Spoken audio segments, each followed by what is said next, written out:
Viral ফুলের video করতে গিয়েছিলাম, বাট ভিডিও করতে গিয়ে আমার বাড়িটা পরিষ্কার করে ফেললাম। আর নিজের বাড়ি নিজের হাতে পরিষ্কার পরিচ্ছন্ন করার আনন্দ বা মজাই অনেক। সবুজে শ্যামলে ভরা পরিষ্কার পরিচ্ছন্ন আমার এই শখের বাড়িটা আপনাদের সাথে আজকে তুলে ধরবো। আগের ভিডিওতেও অনেকগুলো গাছগাছালি আপনাদের দেখিয়েছিলাম, বাট আজকে আমার বাড়িটা নতুন রূপে আপনাদের সামনে হাজির করলাম। আসসালামু আলাইকুম, সবাই কেমন আছেন? আশা করছি আল্লাহর অশেষ রহমতে অনেক ভালো আছেন। আমরাও অনেক ভালো আছি। ভাইরাল কাশফুলের স্বাগতম।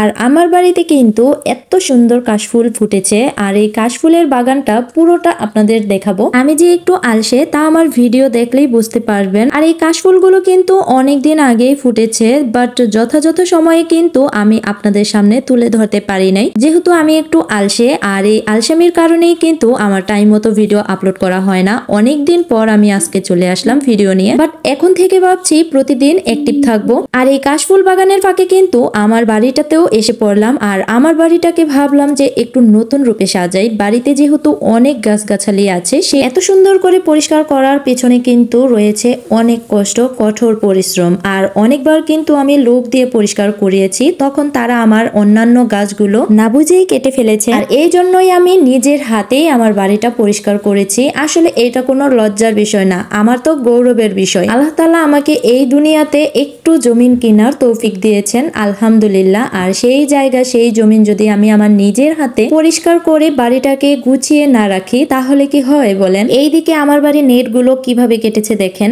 আর এর পাশে কিন্তু আরেকটা প্লটের মধ্যে আছে অনেকগুলো কাশফুল। আর এইদিকে পুরোটা জমিন জুড়ে কাশফুল ছিল। বলা যায় আমার বাড়ির এইদিকে অনেক সুন্দর কাশফুলের বাগান, কিন্তু এগুলো কেউ হাতে ধরে তৈরি করে নাই বা হাতে ধরে গাছগুলো লাগায়ও না। এগুলো বালির মধ্যে এমনিতেই হয়ে থাকে। একসময় কাশফুলকে আমরা খুব ভয় পেতাম, বলতাম কানের ভিতরে ঢুকে গেলে নাকি বয়রা হয়ে যাব, এই জন্য। তো এখন সেই ফুলটাই যুগ ক্রমে ভাইরাল ফুল হয়ে গেছে। ট্রেন্ডিং ফুল বলতে কাশফুলকেই বোঝায়। তো যাই হোক, এখন আমি আমার গাছগাছালি গুলো দেখাচ্ছি। আমার বাড়ির গাছগাছালি গুলো আপনাদেরকে আগেও দেখিয়েছিলাম আর আজকেও দেখাচ্ছি। আমি অবাক হয়ে যাই আমার বাড়ির গাছগাছালি গুলো কিভাবে অন্য লোকেরা এসে কেটে ফেলে। এই তো দেখেন, কিছুদিন আগেই কলা গাছগুলো, অনেকগুলো কলা গাছ কেটে ফেলেছে। আর সেইগুলো থেকে আবারও গজিয়ে উঠেছে এবং সেই গজানো গাছ আবারও কেটে ফেলেছে। আল্লাহ ওনাদের হেদায়েত দান করুক। আর এইদিকে দেখেন কে বা কারা জাল পেতেছে।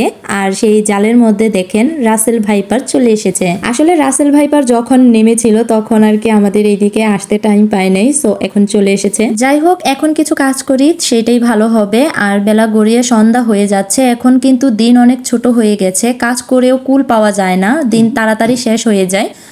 তো যাই হোক, এখন আমার কাজগুলো শেষ করি। নারকেল গাছগুলো থেকেই পাতাগুলো নিয়েছিলাম, তো সেইখান থেকে এই পাতাগুলো আবার ছাড়িয়ে নিচ্ছি। তবে এই লাকড়িগুলো আমার কোনো কাজে আসে না, এক এক সময় এক একজনকে দিয়ে ফেলি। তো এবার ভেবেছি লাকড়িগুলো আমি নিয়ে রাখবো, যেহেতু আমার বাড়িতে মেহমান আসবে, লাকড়িগুলো আমার কাজে লাগবে। এত সুন্দর সুন্দর কলার ছড়াগুলো গাছে ধরে, অথচ সব সময় কিন্তু আমাদের কিসমতে হয় না। অনেক সময় চুরি করে কলার ছড়াগুলো নিয়ে যায়। আর এই ছড়াটা যেহেতু আমাদের কিসমতে আছে, সেহেতু আমি আজকে পেরে ফেললাম। যেহেতু একটা কলা আবার পাখিতে খেয়ে নিয়েছে, পেকেও গেছে। তো যাই হোক, আমার বাড়ির ভিডিওটা সবার কাছে কেমন লাগলো আশা করি কমেন্টস করে জানাবেন। ভুল হলে ক্ষমা দৃষ্টি চোখে দেখবেন। সবাই ভালো থাকবেন, সুস্থ থাকবেন। আল্লাহ হাফিজ।